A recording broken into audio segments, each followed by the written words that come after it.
só a teu Senhor e a ti para falar essas palavras, e não ande aos homens que estão assentados em cima do muro, para que convosco, olha o que ele fala, irmão, para que convosco comam as suas fezes e bebam a sua urina. O negócio é forte, irmão. Eles estão numa guerra, eles estão numa batalha, e a guerra é a batalha espiritual. Por isso você não pode se entregar. Por isso a gente não pode achar que ficar lá na caverna, ficar em casa dormindo, ficar chorando as mágoas vai mudar alguma coisa. É isso que o inimigo está dizendo. É isso que ele quer. Ele fala assim, vocês vão comer fezes e vão beber urina. É a palavra de Deus. Era guerra mesmo. Era para intimidar. É um psicológico, para fazer com que eles se rendessem, para roubar do coração deles o que é esperança. Tem pessoas que não têm essa visão do mundo espiritual. Acha que, não é mais reunião não, vamos fazer uma reuniãozinha aqui. Fica de um lado da mesa os anjos decaídos e do outro lado os anjos de Deus. Vamos fazer um acordo aí. E agora? Vamos abençoar, vamos se parar. Não existe isso, é guerra, é peleja mesmo. Mundo espiritual é peleja mesmo. E se você se render, você vai ser destruído. Se você se intimidar, você vai ser destruído. O inimigo quer colocar terror. Não é uma palavra muito usada hoje? Ele quer fazer com que as pessoas tenham medo.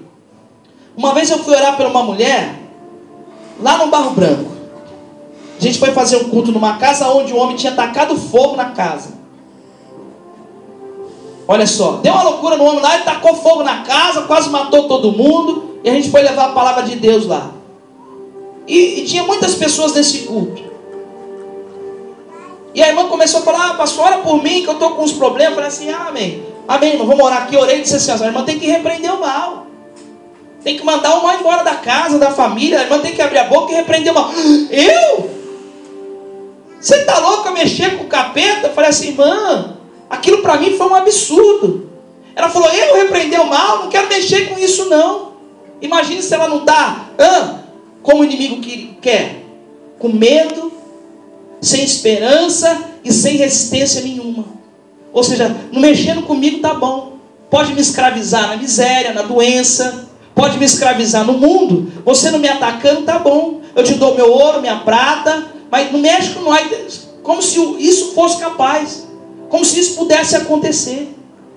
Ela ficou com medo de repreender o mal. Espero que aqui não tenha ninguém que tenha medo de repreender o mal. Porque você repreendendo o mal ou não, ele vai tentar acabar com a sua vida. Não é aquele negócio, ô diabo, fica aí que eu fico aqui, não mexe comigo, eu não mexo contigo. Não tem acordo, irmão. Luz não tem acordo com as trevas, amém ou não? Amém. Aprenda isso hoje. O negócio é sério. Nós vamos apresentar aqui a Deus a nossa carta de afronta. Você vai dizer, Senhor, estou sendo afrontado aqui. Você vai entender o que é isso.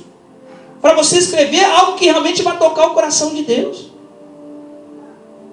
O negócio é forte. O inimigo quer te escravizar. Ele quer manter você, Deus não criou marionete, mas o inimigo quer fazer isso. Tem muita gente dentro da igreja de Jesus, congregando há anos, nem salva não vai ser. Infelizmente. Porque o coração ainda não é de Deus. Porque tem medo. Não tem resistência nenhuma. O pecado entra e tudo que o diabo oferece, ela traz para a vida dela. Tudo que o inimigo oferece, ela, deixa eu experimentar. O temor, aquilo que eu falo, aquilo que eu penso, aquilo que eu faço. E a pessoa acaba tendo uma aliança com o inimigo e acaba esquecendo da aliança que ele deve ter com Deus. Olha só, o 28, então Rabsaque se pôs em pé e clamou em alta voz, em judaico: ouve a palavra do grande rei, o rei da Síria. Olha o que ele diz, assim diz o rei: não vos engane, Ezequias, ele não vos poderá livrar da minha mão. Sabe por que Ezequias está assim, Por que ele falou assim, fala com a gente em aramaico? Por quê? Porque o povo já estava tremendo, o coração do povo já estava, então ele falou assim, fala de uma forma que só eu entenda, para que o povo não venha já entrar em desespero. Estou entendendo isso? Aí ele fala assim, não deixe Ezequias enganar vocês não. Eu não estou falando aqui para você, se levanta, ora, jejua, vai para o monte. Do outro lado o diabo está dizendo assim: você é doido, esse rapaz aí, rapaz, olha como ele prega. Rapaz aí é homem que nem você, come feijão que nem você. É para você, para fazer você desacreditar das coisas de Deus. Está entendendo isso? Ele está dizendo. E aí vocês que estão aí, ó, com Ezequias, ele não vai poder livrar ninguém não. Deixa de acreditar nele, no que ele fala, no que ele tem crido. Tudo é para intimidar. O povo de Deus tem que ser um povo forte. O que você tem que criar em você é uma resistência. Porque o inimigo vai vir, ó. Mas se ele encontrar resistência, ele pode até bater, mas ele vai voltar para trás, sim ou não? O inimigo vai colocar diante de você e de qualquer pessoa um banquete. Se houver resistência, olha só, se houver resistência, então você vai vencer. Ele vai parar de colocar, pelo menos por um tempo. Depois ele pensa, você resiste de novo e vence de novo. Agora tudo que ele te oferece, você traz para a tua vida. Por quê? Porque a esperança já foi embora. E aonde não tem esperança, não tem resistência. O inimigo entra, domina e acaba com tudo. Porque o objetivo dele era esse. Se ele quisesse só o ouro e a prata, é ou não é? A gente não leu aqui, no começo, que Ezequias entregou o ouro e a prata e até tirou da casa do Senhor? Se o objetivo dele fosse só o ouro e a prata, então ele já tinha ido embora. Mas o objetivo não é esse. E na sua vida também, na minha vida também. O objetivo não é tirar a sua vida financeira. Na verdade, ele quer a sua alma. Na verdade, ele queria entrar lá e dominar tudo. Vai entendendo isso hoje, irmão. É só a primeira parte do que o Senhor tem nos dado. Como é que você está? Quando fala do inimigo, você treme? Você tem medo? Conserta a tua vida. Coloca a tua vida no altar. Tira o pecado, tira o que não presta. E você vai tomando coragem, você vai tomando ousadia. É ou não é verdade? Porque se eu me santificar, Deus me enche de poder.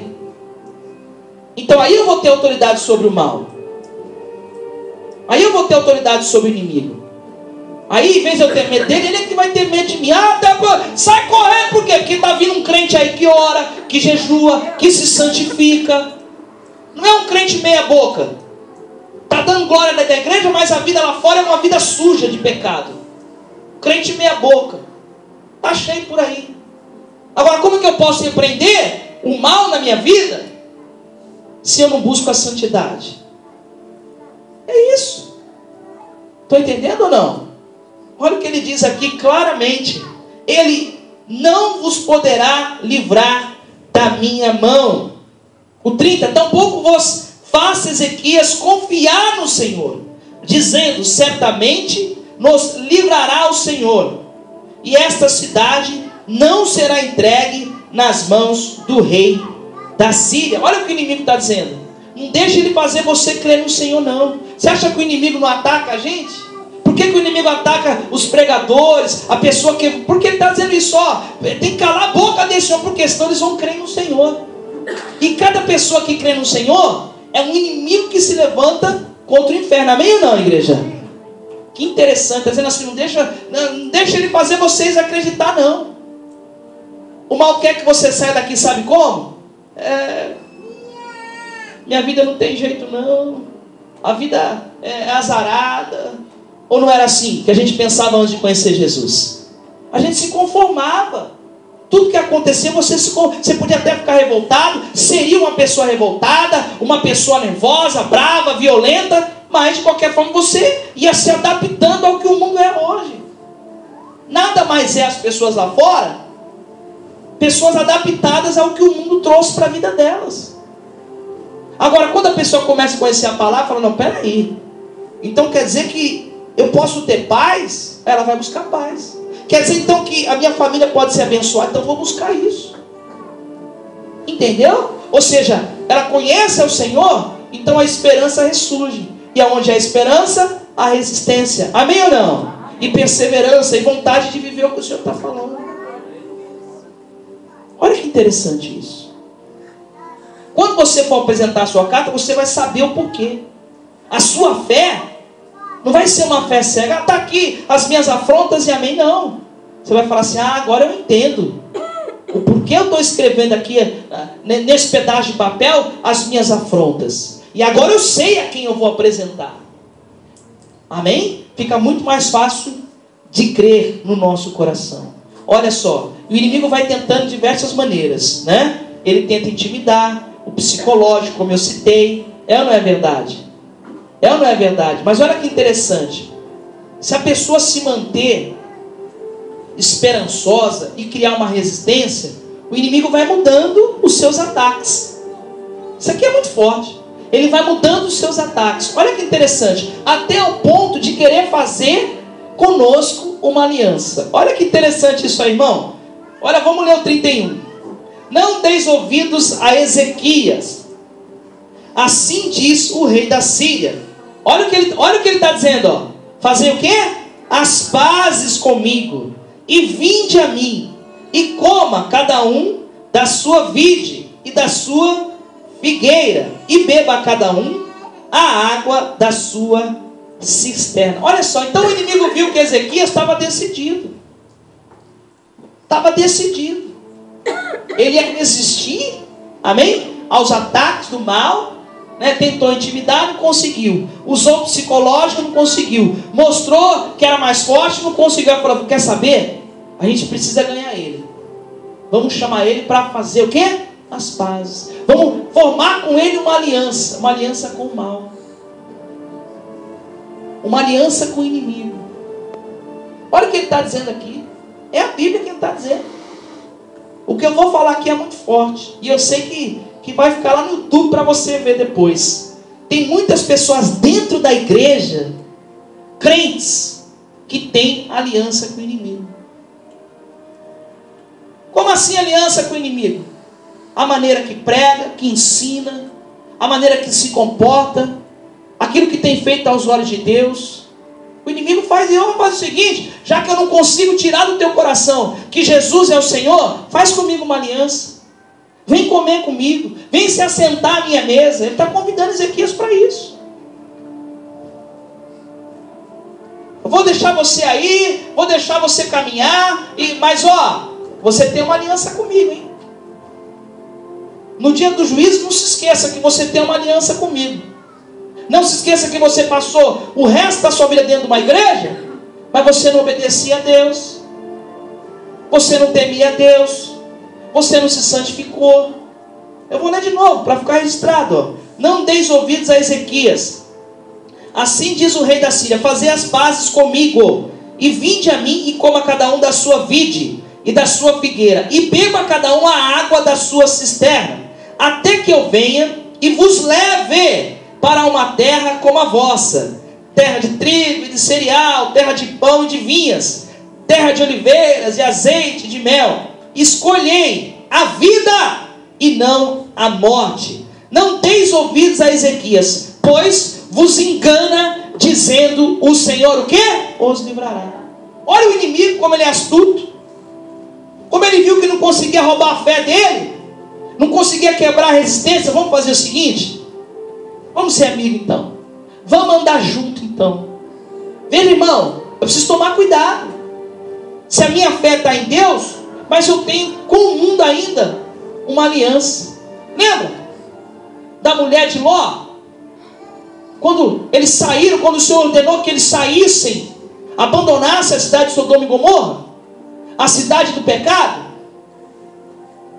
E ela olhou para... O Senhor falou, não olha para trás. Sabe por que ela olhou para trás? Simboliza que mesmo saindo fora daquela cidade, o coração dela estava lá.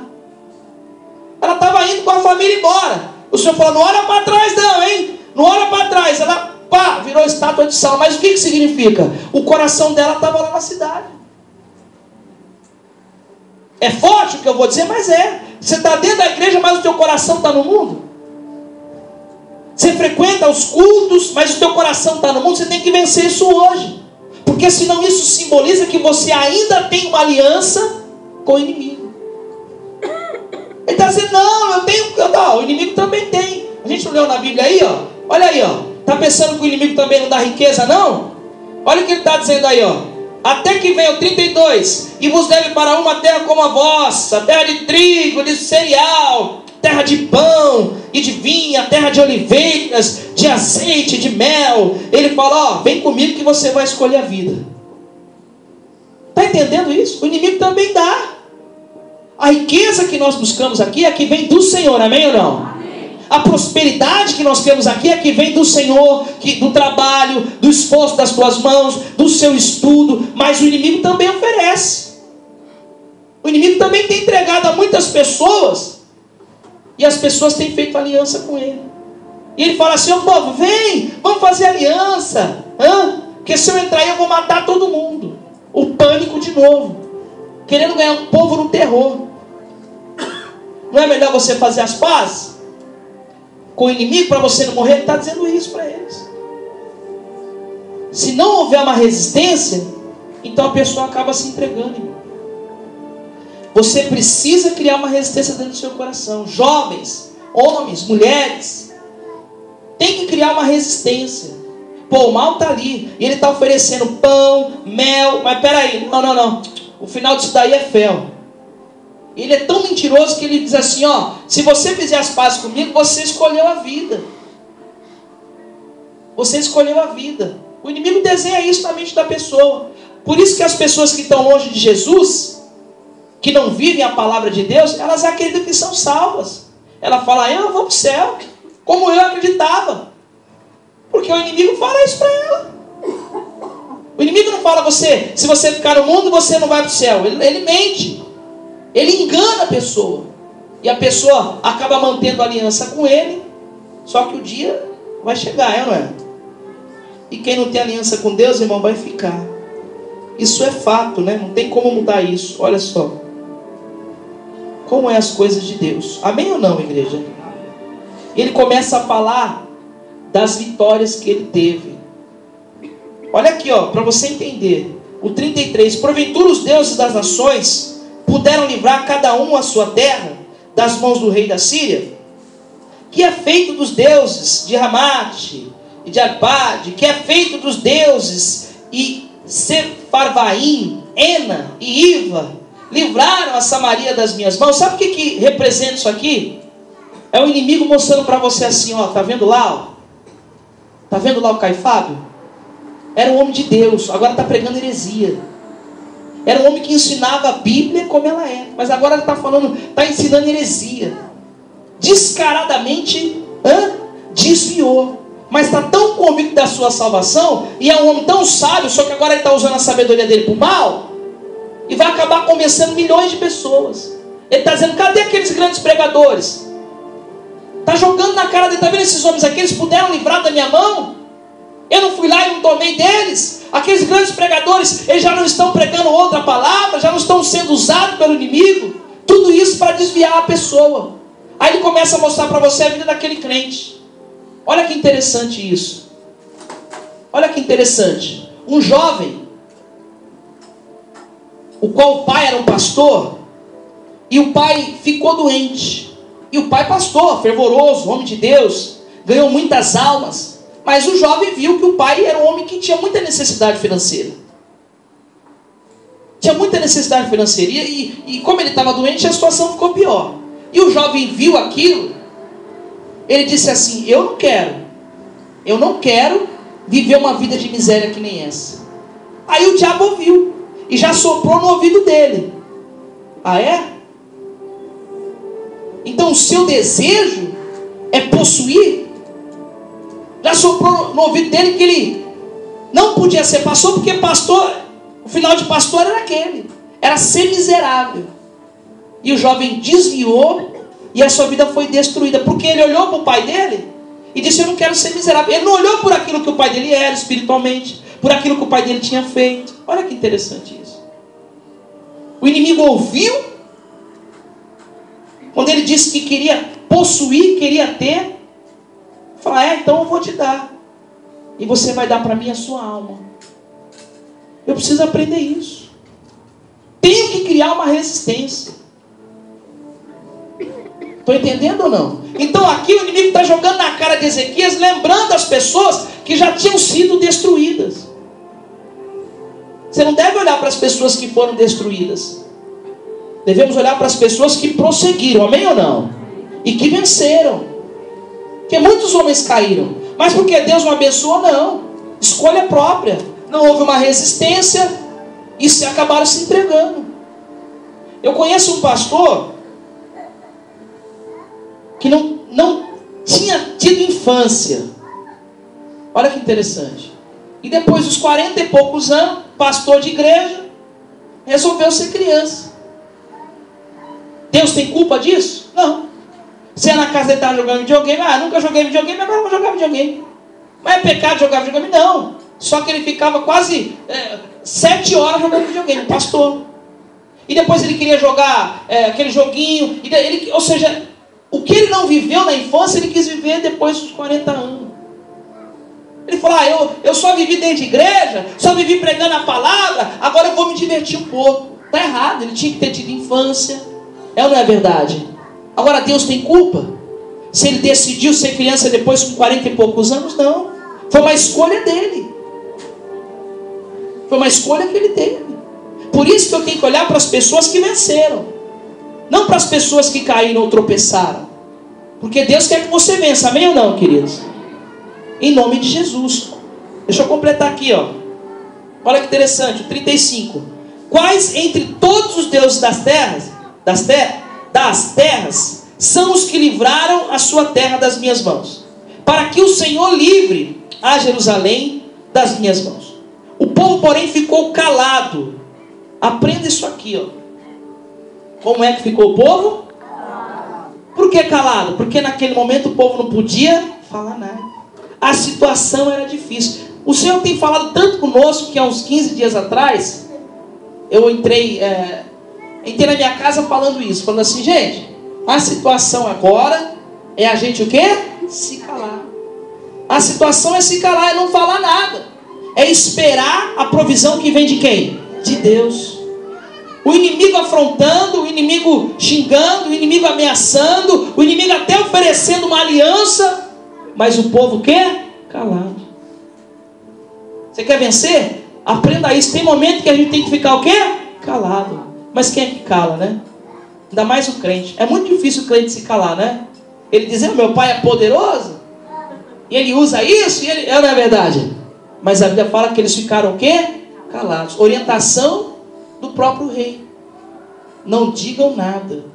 Permaneçam calados. Tem hora que eu só tenho que, orar, crer, buscar. Quando eu puder falar, aí eu falo. Quando você puder falar, significa que Deus te deu autoridade para falar, amém ou não? Mas naquele momento ali não tinha autoridade nenhuma. O inimigo era mais forte.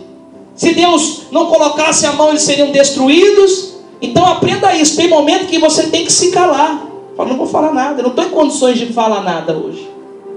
Agora, o dia que Deus me der condições para falar, então aí eu vou colocar a boca no trombone. Mas num bom sentido, amém ou não, igreja? O dia que o Senhor falar, não, pode cantar a sua vitória, e você sabe, glória. Mas hoje a minha situação é essa. É o que ele está dizendo aqui, gente, vamos ficar todo mundo caladinho. Estamos cercados, o inimigo é poderoso, vamos se calar, deixa eles falar sozinhos. Então aprenda isso. Tem momento que, passa o zíper aí e espera no Senhor. Amém ou não, igreja? É a primeira parte da mensagem. É só a primeira parte daquilo que o Senhor nos trouxe nessa noite. Deus falou muito com você, sim ou não? E você vai aprender muito. Eu não sei como é que você entrou aqui. Eu não sei se o inimigo tem encontrado uma resistência em você. Será que toda vez que ele te oferece algo, você resiste? O inimigo também ofereceu ao Senhor Jesus. É ou não é verdade? E Jesus resistiu. Resistiu. E cumpriu a missão que Deus tinha dado para ele. E você precisa aprender também a resistir. Medo psicológico, diga assim, Deus é muito maior. Pode ser que os teus olhos hoje, irmão, só tenham visto derrota. Como os olhos de Ezequias. Por isso que ele falou para o povo, vamos ficar todo mundo calado. Porque o que os nossos olhos têm enxergado é uma situação que a gente não pode se livrar. Não pode se livrar. É só Deus na causa. Não é assim que o cristão fala? Não é assim que os crentes falam? É só Deus na causa. Diga assim, é só Deus na causa mesmo. Diga assim, e Ele vai fazer. Amém ou não? Pode fechar a sua Bíblia. Não vai dar tempo de eu pregar tudo. Então eu vou deixar para a próxima sexta-feira, a segunda parte, que é a parte que a gente vai entrar na carta. Só que você precisa entender, para que o milagre aconteça, amém ou não? Você precisa entender o porquê disso. Olha que interessante isso. Você que já fez a sua carta, você que já escreveu a sua carta. E o que é afronta, pastor? Eu quero aprender. Olha só, da mesma forma que o inimigo mandou uma carta, levando desespero, medo para o povo, para que o povo se rendesse, é o que o diabo faz. E é isso que você vai colocar na sua carta. Senhor, olha só, olha o que você vai anotar lá na sua carta. Olha que interessante isso aqui, ó. Você vai colocar, quem sabe, lá na sua carta, aquele exame que chegou e falou que você está com uma doença e ela não tem cura. Você foi desenganado. Você conhece alguém? Traz aqui. Manda entrar nessa campanha aqui e ela vai ver a mão de Deus. Amém ou não? Ela vai ver o agir de Deus. Quem crê, diga eu creio. Então você vai colocar isso, aquela afronta, aquele raio-x que mostrou um tumor. Fala assim, Senhor, aqui ó. Aqui, esse mal aqui tem me afrontado. Então você vai colocar tudo isso na carta. Olha que interessante isso. Olha que coisa poderosa. Você vai colocar tudo aquilo que para você tem sido pesado. É o marido que bebe. Senhor, está aqui a minha afronta. Está aqui a minha afronta, Deus. A minha demissão está aqui a minha afronta. Está entendendo agora?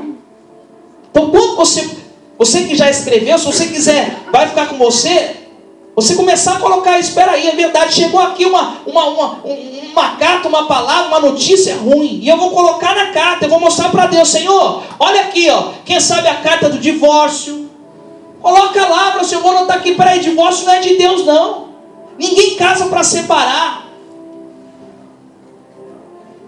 é o filho que está nas drogas, é o marido que está no álcool, é a mãe que está isso, que o pai que está aquilo, coloca na carta, Senhor, está aqui, ó, está aqui a minha afronta. O inimigo tem me afrontado. Toda vez, Senhor, que eu estou em paz, o inimigo vem e esfrega essa situação na minha cara. Eu vou colocá-la também. Vou dar um exemplo para você. Você que é cristão, que crê em Deus, olha só. E às vezes você perde a linha, você estoura. Coloca lá, Senhor, eu mesmo tenho sido o instrumento para fazer de mim uma pessoa de mau testemunho. Também é a minha afronta, porque eu tenho orado para Deus me transformar. Amém ou não, igreja? Você não vai colocar lá, mata o meu vizinho, porque Deus não vai fazer isso. Agora, se ele tem sido instrumento do mal, então aí ele vai se ver com Deus. Amém ou não? Está entendendo o que você vai pôr na sua carta? E a gente vai colher na próxima sexta-feira. Olha só, e eu vou levar a sua carta lá no monte. Senhor, está aqui, ó. O mal que nos afronta. Você vai, eu tenho uma dor que há anos faz eu sofrer. Você vai pôr na carta. Está entendendo nisso? Essa situação há anos me perturba. Põe na carta. Está aqui, Senhor. Tudo que me afronta, tudo que faz eu me sentir envergonhado, triste, angustiado. Tudo que quer, toda vez que eu paro para pensar nisso, me traz pânico, desespero, me traz medo. É o inimigo querendo te intimidar. Você fala, não, agora não.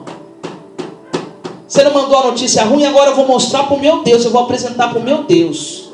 E o meu Deus vai fazer o milagre da minha vida. Quem está na fé, diga eu estou na fé. Amém, querido? Eu vou falar mais. Eu vou falar mais. Eu tenho 5 olhinhos aqui, ó. Pastor, eu vou levar para um amigo meu, uma família. Pega aqui, tem 5 só. Eu sei que você pode levar para alguém.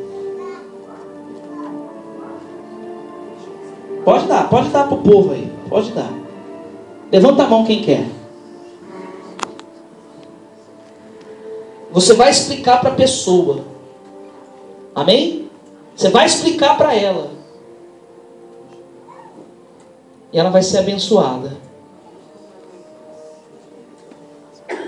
Amém ou não, queridos?